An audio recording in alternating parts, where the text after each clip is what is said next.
1938, the Italian government issued anti-Semitic laws and began expelling foreign Jews from the country. His mother was sent back to Hungary with her son, and they were not allowed to return home.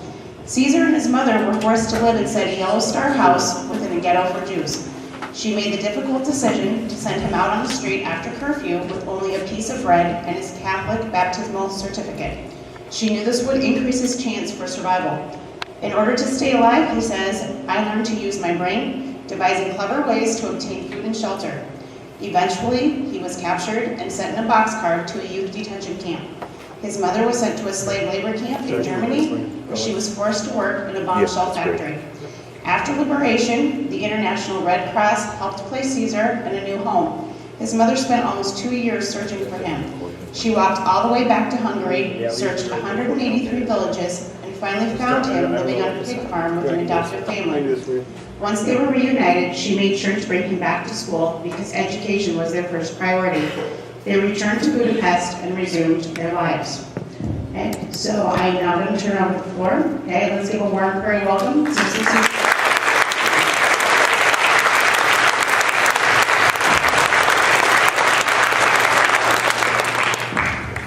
Can you give me the last two? Okay, very good, thank you. So, let's start this conversation because you will ask me questions, I will answer. So let's start this asking ourselves why we are here. What's the reason of this?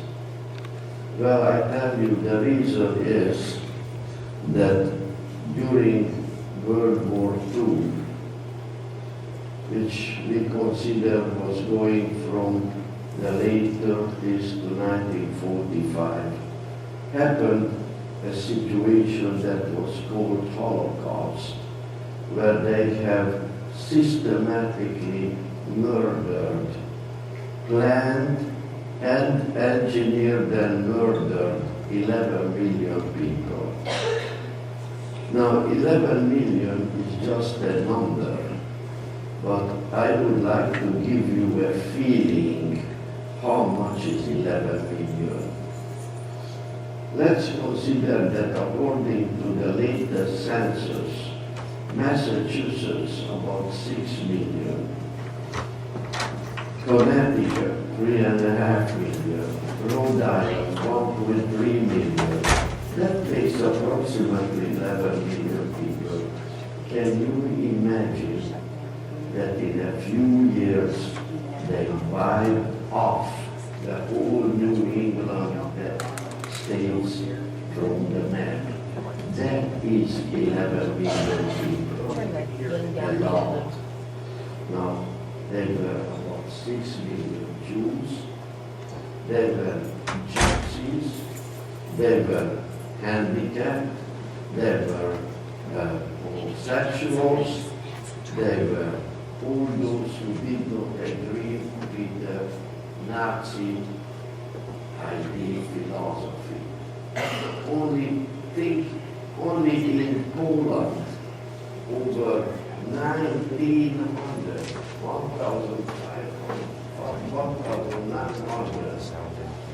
Roman Catholic priests were murdered because they tried to help the persecuted people. Now, what's happening? That was the Holocaust. But it's a common characteristics of the survivors of the Holocaust that they are not speaking. For instance, my mother was in the German concentration camps and she never spoke. I never heard one single word from her describing what she went through in the concentration camp. All what I came to know was from the records of the Soviet Red Army who liberated the camp and keep records. What about me? I was an eyewitness. I have seen and participated in what was going on. And yet, for more than 60 years, I did not open my mouth. You know, it's something that we don't speak about that. But in 2004 happened something that literally made my blood boiling in my veins. I really was very angry, and I couldn't keep my mouth shut any longer. And what was that? That was that it was born a group of very influential, very powerful people who denied the existence of the Holocaust, who said, no, the Holocaust never existed, and it's only the invention of the Americans and the Jews. For instance, there was an archbishop in England who gave order to all the parishes not to talk about the Holocaust. And if somebody brings up the subject, say, no, it never existed. Well, at that time, in Rome, at the Vatican, was a pope. And the pope was a Polish pope at that time. And he said, wait a minute. I was a teenager. I was in Poland.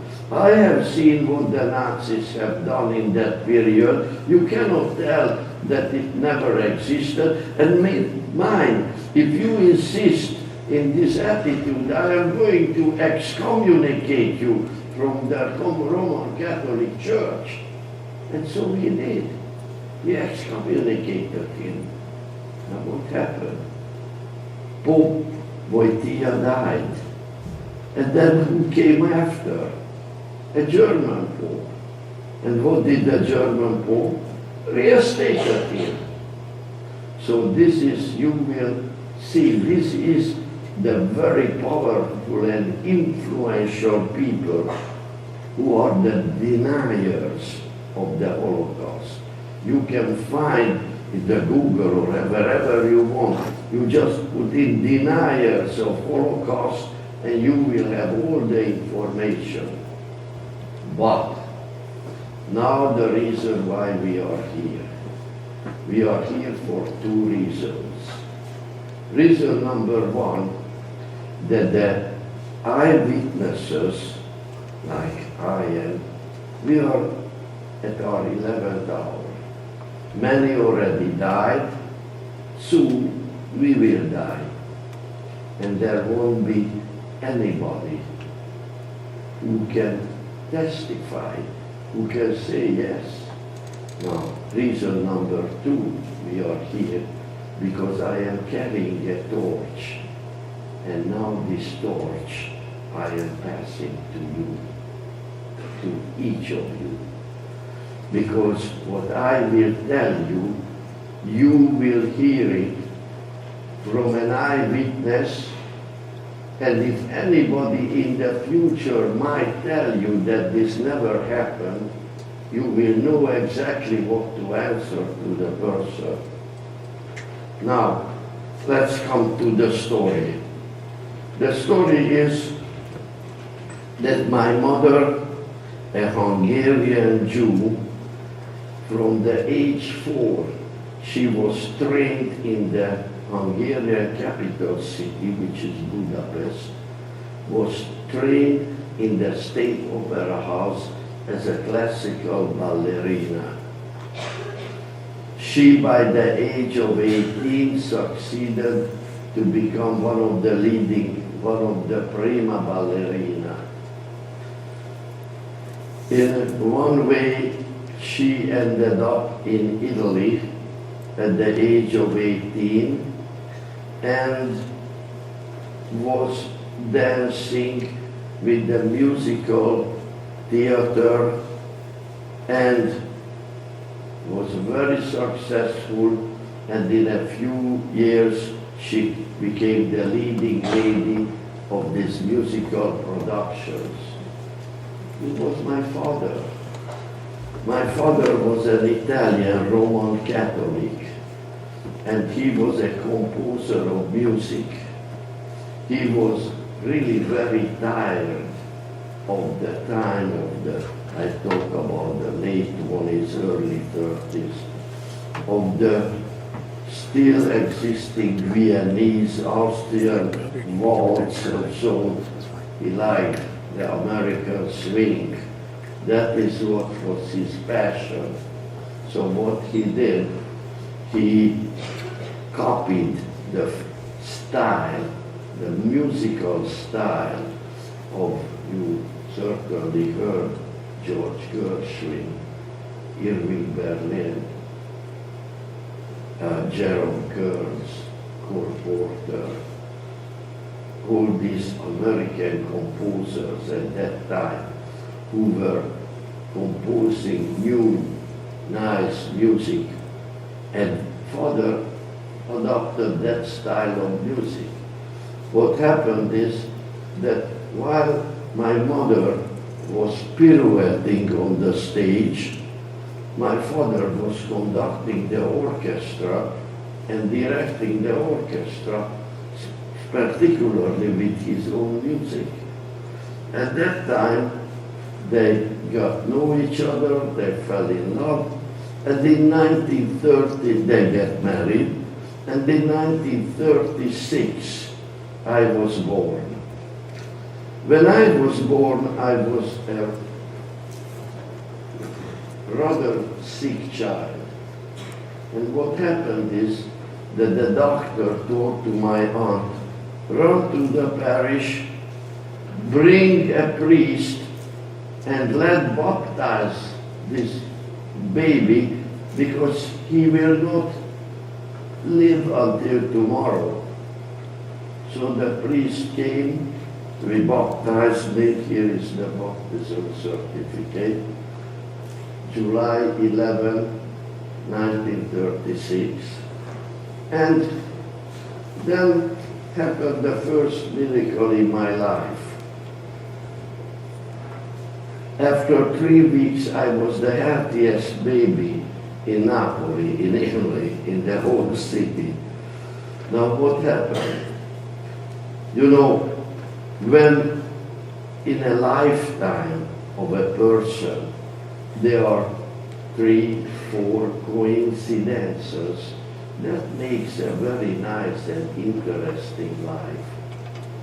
But when there are 20, 30, even more, like in my case, in my opinion, that assumes already a different dimension. I call it miracles. And that is what I think that happened in my life. Now what happened when I was born? I was a very spoiled, rotten spoiled child. We arrived in 1938, 2 years after that I was born. And then it started all the problem and trouble. Because the Italian government, headed by a certain Benito Mussolini, this government issued anti-Semitic or anti-Jewish laws. And one of the laws was that foreign Jews have to leave the country. So from one day to the other, my family was literally grown up.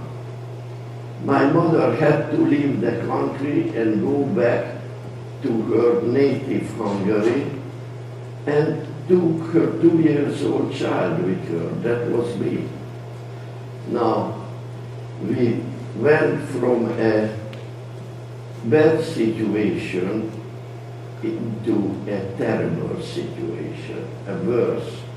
You all heard the word fascism. You all heard the word Nazism. Now let me tell you something. The fascism, which was in Italy, the fascism was a diluted form of the Nazism. Why? Because the Italians are not racists. So when the Germans rounded up the Jews and put them into a camp, waiting for the train to arrive and taking them to Germany, to the concentration camp, to the death camps, what did the Italians do? During the night, open the gates and let them out. So this was the Italian way of fascism. Now, where we ended up in Hungary, that was instead a concentrated Nazism. Why? The German occupation, what they did, the Germans just stood there and did absolutely nothing. They just were watching the Hungarian Nazis who were doing a worse job than the Gestapo itself would have done. Incredible job they have done. So the Hungarian Nazism was terrible. Soon in Budapest, every Jew in all over the country had to wear a yellow star, just like this. On the overcoat, on the jacket, or on the shirt, doesn't matter. Everywhere they had to wear a yellow star. And what happened if, for instance, these roaming people, these roaming Nazis in the whole city, vandalizing Jewish properties, breaking windows of shops and looting them, and that was not a crime. In that time, killing, damaging Jews and Gypsies was not a crime. Nobody could be persecuted for this. So if you were walking on the street and that one of the roadblocks stopped you, I was part of it, and you were not wearing your yellow star, and they caught a Jew not wearing his or her yellow star, what they did? Bam!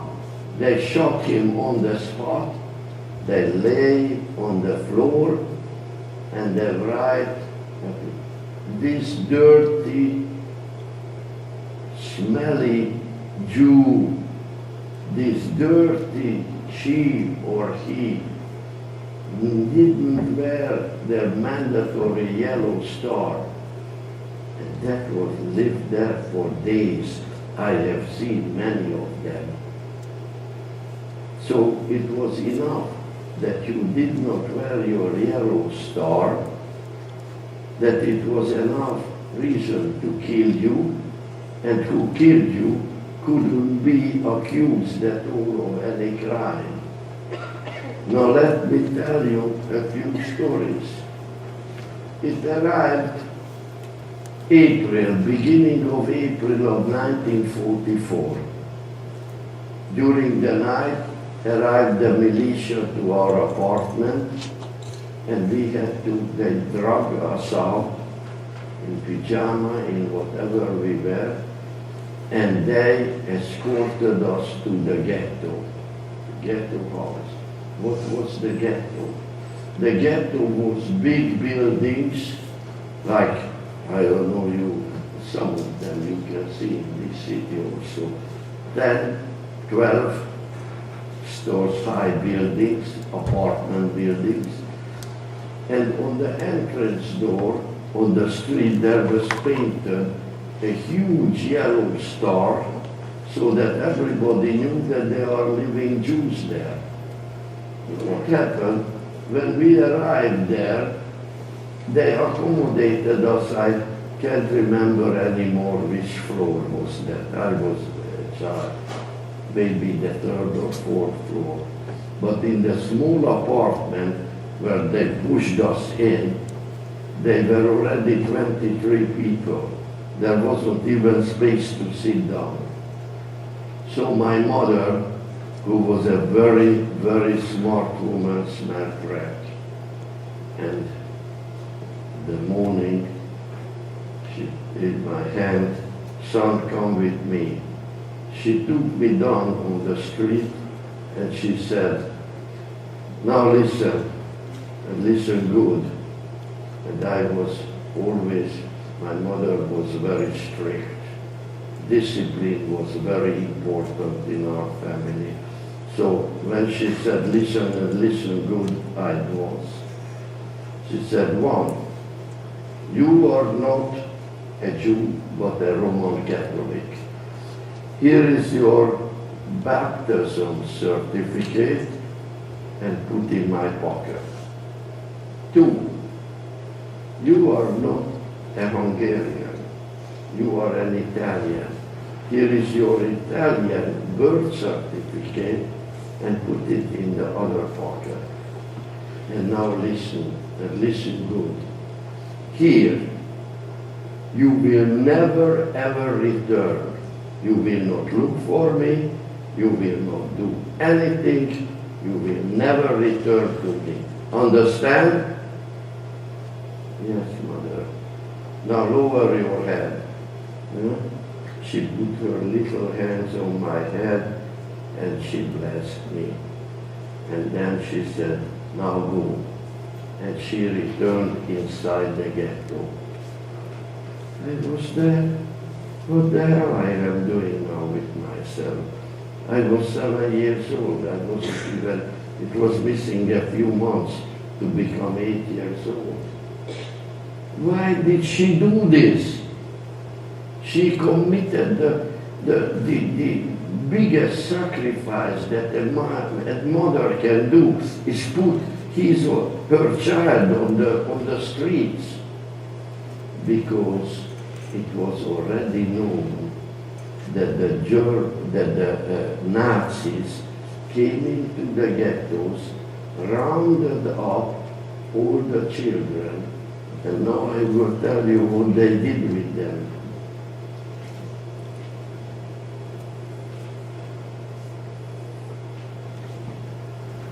This is called Buddha. This is here called pest. In the 19th century, for administrative purposes, these two cities were united and became Budapest. But in the middle is the Danube River, a big, big river, very strong, lots of waves, deep. And what did the Nazis do? Brought the Jewish children and here they took off their shoes and then they threw them into the river to drown. How many? Not hundreds, thousands. Here is the document. Today,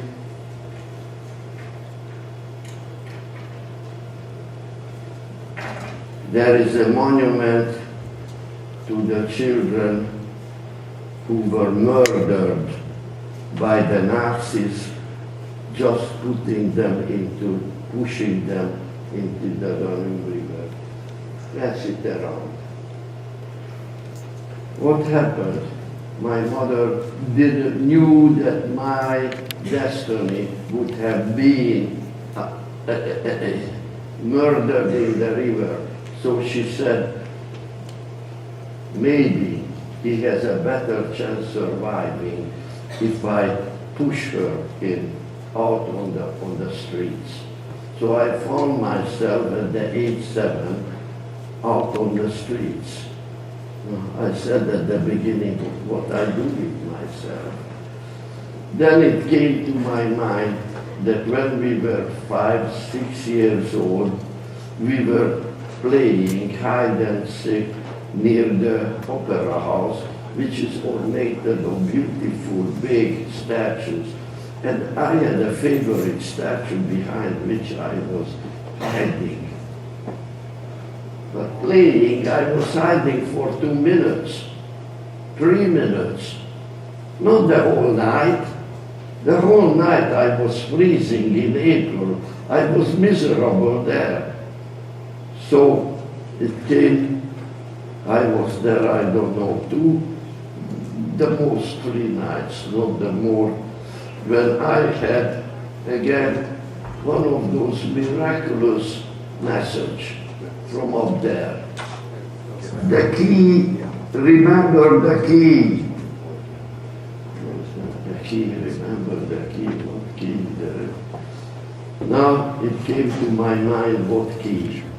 When we were ousted from our apartment, we had to deliver the apartment key to the Nazis who were escorting us to the ghetto.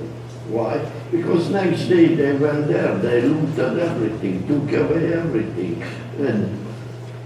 But there was another key about which everybody forgot. And which was that key? That my angel said the key. The key was that when I was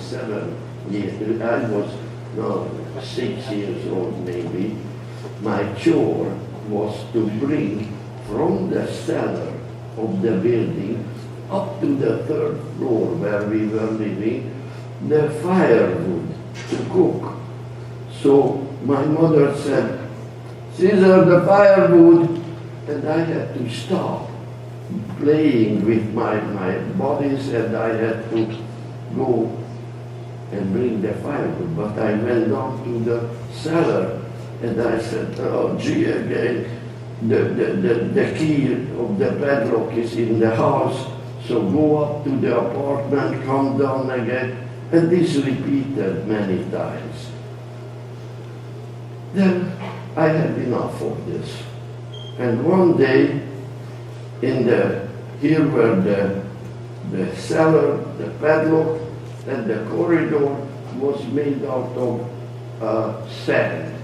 So what I did, I made a hole in the sand, put down the padlock key, tapped on it, and I had never to go back again to pick up the.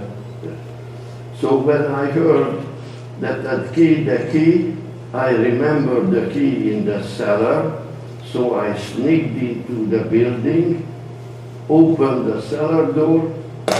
Boy, I solved the problem of sleeping. I solved the problem where to hide for 4 months. No, but I had also other problems. Not only, here is that, by the way, here is the picture of the cellar. What happened is that there were other problems to solve, not only sleeping. I had to eat. I had to go to the bathroom. So what the hell do I do? And then I remember that there was a tennis club not far from our house. In the morning I came out, went to the tennis club, collected tennis balls, I gave them to the players. What do you think the result was? They gave me a tip at the end of their game. And with that tip, I went to the grocery, I went to the bakery, I bought myself to eat, and I solved problem number 2, eating. Number 1, lodging. Number 2, eating. Now what was number 3? Go to the bathroom. So I went to the club management and I said, "Would you mind if I would clean the shower room and the bathroom?" They said, "Well, why won't you do that? We don't pay you. Whatever, do whatever you want." So whatever I had, for an hour, hour and a half, every morning I was cleaning the bathroom and the shower. But I was using the shower and I was using the bathroom. So I solved all my 3 problems to survive. But then, what happened? At 9 a.m. in the morning, the players finished playing because they were employees. They had to go to work. And I was unemployed at 9 o'clock in the morning. So I had to go back to the cellar, and I was hiding in the dark, and I couldn't stand that. So one day I remembered an important thing. The important thing is that here in the Danube River, right in the middle, is a beautiful, luxurious island.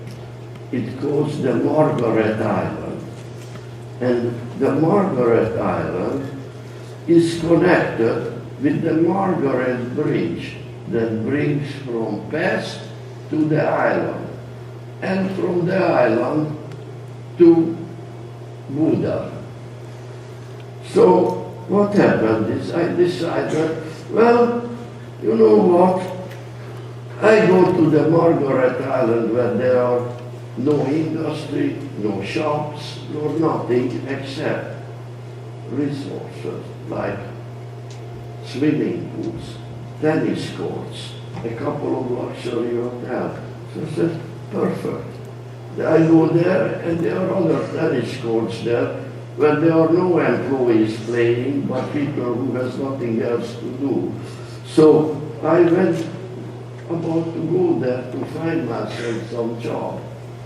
Now, as I was here in the bridge, approaching the island, there were other pedestrians, but in front of me, about that distance, that wall was there, I don't know, 20 feet or some 30 feet, there was a column marching like this, 3-4 people that stood at the column, and they were escorted by militia with vicious dogs barking, and this column was marching when all of a sudden I heard, "You dirty, stinky Jewish whore, what are you doing? Hiding your yellow star."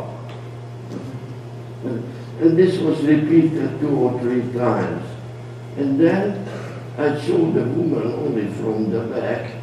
I didn't know what was happening, but I saw that he grabbed something from the woman's arms, went to the rail of the Danube and threw it in. It was her baby. It threw into the Danube because she was carrying the baby in her left hand and covering the yellow star.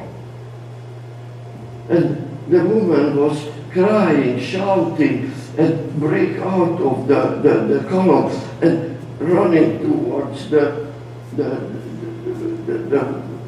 rail. Maybe she wanted throwing herself into the water. What he did? Pumped and shot her in the back.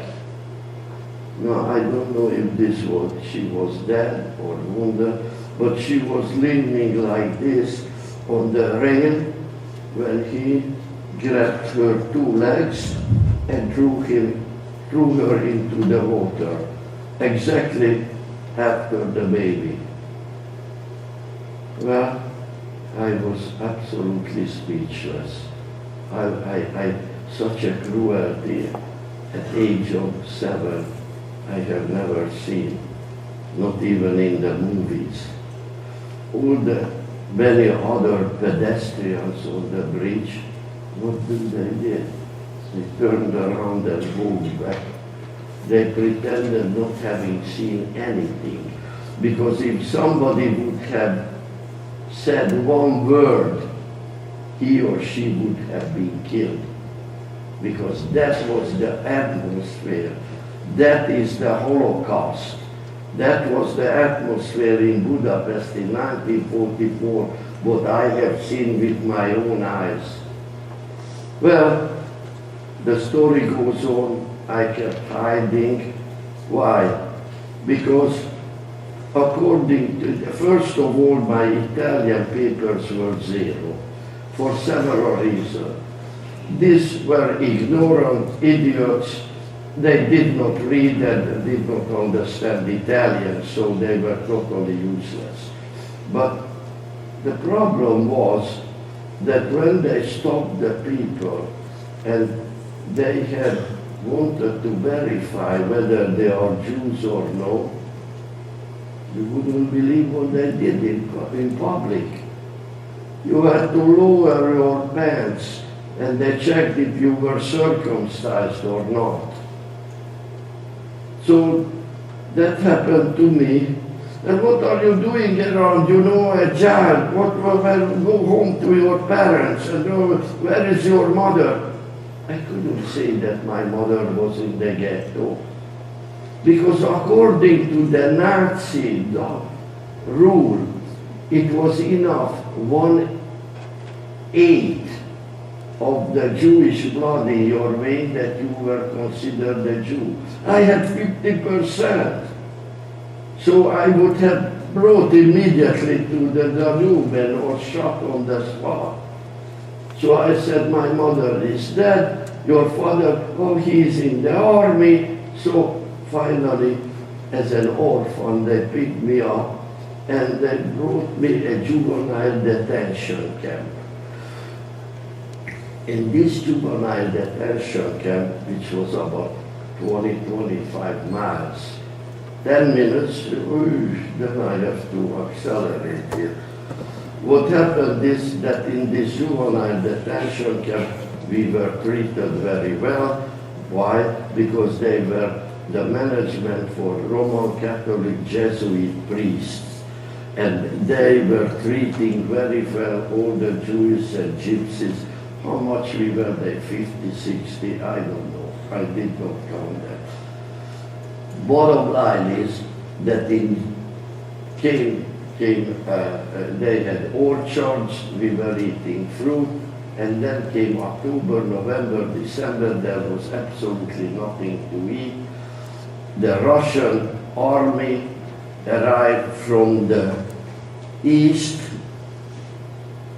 The Germans were retreating towards the west, cannons and all kinds of things. So the priest said, let's go bring the children down to the basement, to the refuge.